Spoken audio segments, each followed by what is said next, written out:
Movie की starting में हम कुछ अमीर लोगों को देखते हैं। इनमें से कुछ साइंटिस्ट, कुछ गृह मंत्री और कुछ यूट्यूब के मालिक थे। एक माइल्स नाम का आदमी इन सभी लोगों को गिफ्ट भेजता है। दरअसल इस गिफ्ट के अंदर एक इनविटेशन था जो कि माइल्स ने भेजा था। इनविटेशन के अंदर लिखा था कि मेरा मर्डर होने वाला है, इसलिए ग्रीस के अंदर मैं आप लोगों को इनवाइट करता हूँ। इसी दौरान हम ब्लांक को देखते हैं जो कि एक डिटेक्टिव होता है। दरअसल ब्लांक को कोई केस नहीं मिलता, इसलिए वो बहुत परेशान रहता है। ब्लांक को भी ये इनविटेशन मिलता है। फिर ये सभी लोग इकट्ठे होकर एक शिप की मदद से एक अनजान टापू के ऊपर चले जाते हैं, जहाँ पर माइल्स इन सब का इंतजार कर रहा था। वो लोग माइल्स से पूछते हैं कि ये खेल कब शुरू होगा। तभी माइल कहता है कि पहले तुम लोग रेस्ट करो, उसके बाद ये खेल शुरू होगा। इस टापू का नाम ऑनियन ग्लास था। तभी माइल्स ब्लांक को अपने ऑफिस में बुलाता है और कहता है कि तुम यहाँ पर क्या कर रहे हो, मैंने तो तुम्हें यहाँ नहीं बुलाया। लेकिन ब्लांक बताता है कि मेरे घर पर इनविटेशन आया था। इसी के साथ ब्लांक अपना इनविटेशन कार्ड भी दिखाता है। तभी ब्लांक कहता है कि कोई बात नहीं, तुम ऑफिशियली मेरे मेहमान हो और यहाँ पर जो मर्डर होने वाला है तुम उसे सुलझाना। कुछ देर बाद ये सभी लोग एक पुल पे इकट्ठा होते हैं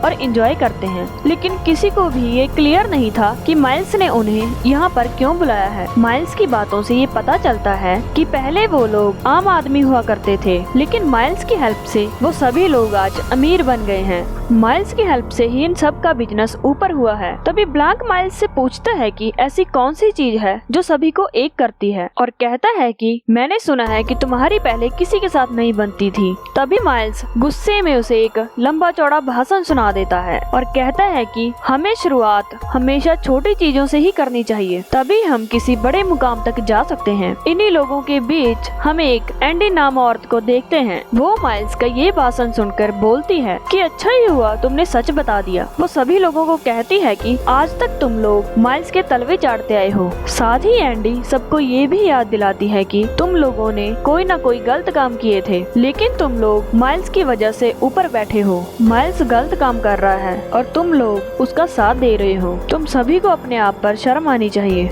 ये कहते हुए एंडी वहाँ से चली जाती है। तभी हमें पता चलता है कि एंडी और माइल्स साथ में काम किया करते थे। ऑनियन ग्लास बनाने का इन दोनों का ही आइडिया था, लेकिन धीरे धीरे इन दोनों में मतभेद होने शुरू हो गए और बात यहाँ तक पहुँच गई कि इन दोनों में केस शुरू हो गई। इसीलिए एंडी अपनी पूरी भड़ास निकाल रही थी। फिर हम ड्यूक को देखते हैं। ड्यूक की एक गर्लफ्रेंड थी और वो देखता है कि वो माइल्स के साथ मजे कर रही है। रात को ये सभी लोग डिनर पर इकट्ठा होते हैं, जहाँ पर ये लोग मोनालिसा की पेंटिंग को देखते हैं और माइल्स से पूछते हैं कि ये पेंटिंग तुम्हारे पास कैसे आई। तभी माइल्स सबको बताता है कि ये पेंटिंग मैंने फ्रांस से खरीदी है। माइल्स कहता है कि मैंने तुम लोगों को फर्स्ट टाइम कहा था कि मैं ऐसा बनना चाहता हूँ जैसे मोनालिसा थी और लोग मुझे उसी की तरह याद करें, इसीलिए मैंने ये पेंटिंग यहाँ पर लगा रखी है। माइल्स ब्लांक को यहाँ पर हाइड्रोजन फ्यूल का एक टुकड़ा दिखाता है और बताता है कि इसे खारे समुद्र के पानी से बनाया जाता है और जिस द्वीप पर तुम लोग खड़े हो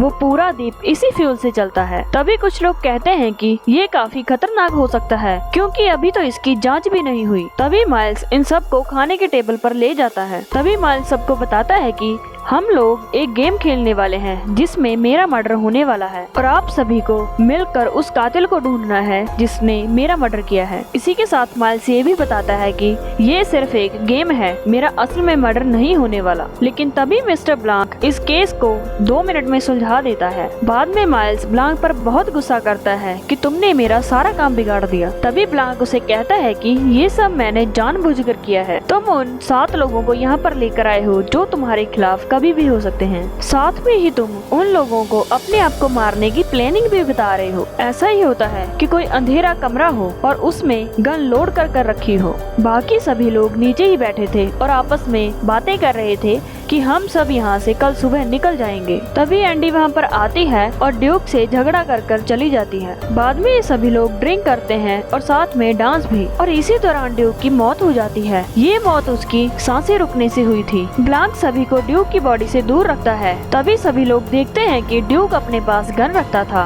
लेकिन वो गन गायब थी और ड्यूक का फोन भी गायब है। पुलिस कल सुबह तक ही यहाँ पर पहुँच पाएगी क्योंकि बाहर का मौसम बहुत खराब है और ये द्वीप शहर से बहुत दूर है। तभी माइल्स गिलास की तरफ इशारा कर कर बोलता है कि ये मेरा गिलास था और ड्यूक ने मेरा गिलास गलती से उठा लिया, इसीलिए शायद इन सब में से कोई मुझे मारने की कोशिश कर रहा है। तभी अचानक से लाइट चली जाती है और सभी लोग यहाँ वहाँ भागने लगते हैं। सभी लोग एंडी पर शक करते हैं क्योंकि उस वक्त एंडी वहाँ पर नहीं थी। फिर एंडी ब्लांक से मिलती है। ब्लांक उसे बताता है कि ड्यूक मर चुका है। तभी कोई अनजान शख्स आकर एंडी को मार देता है और तभी एंडी मर जाती है। सभी लोग एंडी की लाश को देखकर डर जाते हैं। सभी लोग ब्लांक से पूछने लगते हैं कि आखिर एंडी की मौत कैसे हुई। ब्लांक सभी को कहता है कि मैं तो सिर्फ नतीजे तक पहुंच सकता हूं, ये तो वही शख्स बताएगा जिसने एंडी को मारा है। फ्लैशबैक में हमें दिखाया जाता है जिसमें हेलन नाम की एक लड़की ब्लैंक से मिलने आती है और उसके पास सेम वैसा ही बॉक्स था जैसा कि सबको मिला था। हेलन बताती है कि 2 दिन पहले मेरी बहन मारी गई थी। हालांकि लोग बता रहे हैं कि उसने सुसाइड किया था। गाड़ी का इंजन चालू था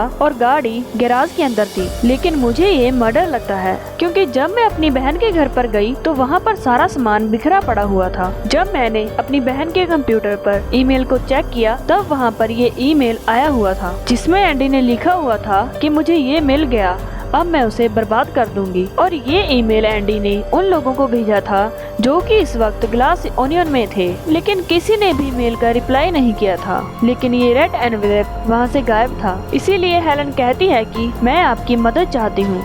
ब्लांक हेलन की मदद करने के लिए तैयार हो जाता है और हेलन से कहता है कि हम तुम्हारी बहन की मौत की बात को छुपा देंगे और तुम अपनी बहन की तरह बनकर वहाँ पर चली जाना और मैं भी तुम्हारे साथ चलूंगा। इससे ये होगा कि जिसने भी तुम्हारी बहन को मारा है वो तुम्हें मारने की कोशिश जरूर करेगा। हेलन के पास उसकी बहन की एक डायरी थी। उस डायरी में हेलिना की बहन ने लिखा था कि कैसे उसके दोस्त आर्थिक मंदी से गुजर रहे थे। एंडी अपने दोस्तों को माइल्स से मिलवाती है। पहले तो माइल्स किसी को भी पसंद नहीं आता, लेकिन बाद में माइल्स सभी के करियर को बहुत ऊंचा ले जाता है। इसी दौरान एंडी के दिमाग में भी अल्फा को बनाने का आइडिया आता है, लेकिन तभी किसी सरफिरे इंसान ने एंडी के दिमाग में हाइड्रोफ्यूल का आइडिया भर दिया। इसीलिए माइल्स अल्फा कंपनी को ही दांव पर लगाने लगा, लेकिन एंडी उसे ऐसा करने से रोकती थी और इसी दौरान दोनों के बीच में दरार पैदा हो गई। माइल्स के पास बहुत ज्यादा पैसे थे, इसीलिए उसने अल्फा कंपनी अपने नाम कर ली और जो एंडी के दोस्त थे वो सभी माइल्स के लिए बोलने लगे। उन्होंने कोर्ट में गवाही भी दी कि जो नैपकिन पे आइडिया बना है वो माइल्स ने बनाया है, लेकिन असल में नैपकिन का आइडिया एंडी का था। फिर हमें पता चलता है कि ब्लांक और हेलन मिले हुए थे। हेलन यहाँ पर रहकर सभी लोगों की जासूसी कर रही थी ताकि वो सभी लोगों पर नजर रख सके और अपनी बहन के कातिल को ढूंढ सके। हेलन को जासूसी करने पर ये पता चलता है कि ये सभी लोग माइल्स के खिलाफ ही हैं, लेकिन माइल्स आर्थिक तौर पर उन लोगों की बहुत मदद करता है, जिस वजह से वो लोग माइल्स के खिलाफ बोलने का रिस्क नहीं लेते। हेलन ये सारी बातें ब्लांक को बताती है। बाद में हेलन ने एक ड्रिंक पीकर माइल्स को एक लंबा चौड़ा भाषण सुना दिया और वहाँ से चली जाती है, लेकिन उसके पीछे क्लेयर और लॉयनल आ जाते हैं और वो दोनों हेलन से पूछते हैं कि आखिर बात क्या है। हेलन उनसे कहती है कि तुम लोगों ने मेरी ईमेल का जवाब नहीं दिया। तभी क्लेयर बताती है कि हम दोनों तुम्हारे घर पर गए थे, लेकिन तुम्हारे घर के दरवाजे बंद थे और ड्यूक मुझसे भी पहले वहां पर पहुंचा हुआ था। तभी हेलन को पता चल जाता है कि इन लोगों में से मेरी बहन का कातिल कोई नहीं है, क्योंकि ये दोनों वारदात की घटना के बाद घर पर गए थे। तभी हेलन और ब्लांक को एक फैक्स मशीन के जरिए वही ईमेल मिलता है जो ईमेल एंडी ने अपने दोस्तों को भेजा था। हेलन को ये क्लियर हो जाता है कि इस लैंड पर जितने भी लोग हैं उन सब में से उसकी बहन का कातिल कोई नहीं है। अब सिर्फ माइल्स ही बचता है जिसकी उसने जासूसी नहीं की थी। इसलिए ब्लैंक हेलन से बोलता है कि तुम्हें अब वो एनवलप ढूंढना होगा और वो एनवलप माइल्स के कमरे में होगा। मैं यहाँ पर लोगों का ध्यान भटकाऊंगा और इतने में ही तुम ऊपर जाकर माइल्स के कमरे में वो एनवलप ढूंढ लेना। तभी तो हेलन ने ड्यूक के साथ झगड़ा किया था और वहाँ से चली गई थी। हेलेना सीधे ही माइल्स के कमरे में जाती है जहाँ पर वो एनवलप को ढूंढती है और जब हेलन उस एनवलप को ढूंढ रही थी तभी ड्यूक की मौत हो गई थी और तभी लाइट चली जाती है और हेलन भाग भागते ब्लांक से टकरा जाती है और तभी एक आदमी हेलन को गोली मार देता है, लेकिन हेलन इस गोली से नहीं मरती क्योंकि उसके पास उसकी बहन की डायरी होती है, क्योंकि गोली उस डायरी पे लग जाती है। इसीलिए ब्लांक बोलता है कि तुम्हें मरने की एक्टिंग करनी होगी ताकि कोई भी तुम पर शक न करे और तुम आराम से ये सबूत ढूंढती रहो। और बाद में हेलन एनवेलप को ढूंढने के लिए चली जाती है और माइल्स सब लोगों का ध्यान भटकाता है और कहता है कि अब तो सब बातें वही बता सकता है जिसने एंडी को मारा है। इसके बाद हम प्रेजेंट में आते हैं जहाँ पर हेलन को वो एनवेलप मिल चुका है और नीचे ब्लांक अभी भी सबका ध्यान भटका रहा है और कहता है कि माइल्स तुम्हें मारने की कोशिश किसी ने नहीं की, बल्कि तुमने ही सभी लोगों को बताया था कि ड्यूक ने तुम्हारा गिलास लिया है, बल्कि तुमने ही ड्यूक को अपना गिलास दिया था और तुमने उसमें पाइनएप्पल भी मिलाया था जो कि ड्यूक के लिए खतरनाक था, इसीलिए तुम्हारी वजह से ही ड्यूक की जान गई। इसी के साथ ब्लांक बताता है कि जब ड्यूक एंडी के घर पर गया तब माइल्स एंडी के घर से ही आया था और फुल स्पीड से गाड़ी चला रहा था और ये बात ड्यूक ने यहाँ पर आते ही बोली थी कि माइल्स तो मुझे मारने ही वाला था, मेरा एक्सीडेंट करने वाला था। इसीलिए ब्लांक सभी को एनवेलप पर फोकस करने के लिए कहता है और तभी वहाँ पर हेलन वो एनवेलप लेकर आ जाती है। सभी लोग एंडी को जिंदा देखकर बहुत शॉक्ड हो जाते हैं। ब्लांक बताता है कि लाइनल ने एंडी के ईमेल्स को माइल्स तक पहुँचा दिया। माइल्स सीधा एंडी के घर पर गया और चाय में जहर देकर एंडी की हत्या कर दी गई और तुमने ड्यूक का फोन और गन छुपा दिया था और सभी लोगों के फोन भी तुमने ले लिए थे ताकि गूगल की हेल्प से कोई ये पता ना कर सके कि एंडी मर चुकी है। तभी सबको पता चल जाता है कि जो लड़की यहाँ पर खड़ी है वो एंडी की बहन हेलन है और हेलन को मारने की कोशिश तुमने ही की थी। तभी हेलन सभी लोगों को वो एनवेलप दिखाती है कि सारा आइडिया मेरी बहन का था, बस माइल्स ने अपनी पैसों की वजह से उस आइडिया को ले लिया। लेकिन तभी माइल्स उस नैपकिन को आग लगा देता है क्योंकि सारा आइडिया नैपकिन पर ही था। माइल्स सबको कहता है कि तुम लोगों के पास मेरे खिलाफ कोई सबूत नहीं है। यहाँ पर सभी लोग माइल्स के साथ थे क्योंकि उन लोगों को पता था कि माइल्स के खिलाफ जाने से वो सभी लोग आर्थिक तंगी में आ जाएंगे। अब हेलन मुश्किल में पड़ जाती है। ब्लांक भी हेलन का साथ छोड़ देता है और उससे आखिरी बार मिलता है। तभी हेलन के दिमाग में एक आइडिया आता है और वो पूरे घर के सामान को तोड़ने लग जाती है। वो काफी गिलास तोड़ देती है। बाकी लोग हेलन को देखते हुए हेलन का साथ देने की सोचते हैं और वो लोग भी कांच को तोड़ना शुरू कर देते हैं और एक लाइटर की हेल्प से हेलन यहाँ पर आग लगा देती है। इस पूरे घर की बनावट के लिए हाइड्रोफ्यूल का इस्तेमाल हुआ था, इसीलिए इस घर में ब्लास्ट हो जाता है। साथ ही मोनालिसा की पेंटिंग भी जल जाती है और इस पूरे घर को जलाने का आइडिया ब्लांक ने ही दिया था जब वो हेलन से मिलकर बाहर गया था। तभी हेलन माइल्स से बोलती है कि मैंने तुम्हारा सब कुछ बर्बाद कर दिया, लोग तुम्हें वैसे ही याद रखेंगे जैसे वो मोनालिसा को रखते हैं। जिस फ्यूल के खातिर तुम उछल रहे थे उस फ्यूल ने ही तुम्हारा आज सब कुछ छीन लिया।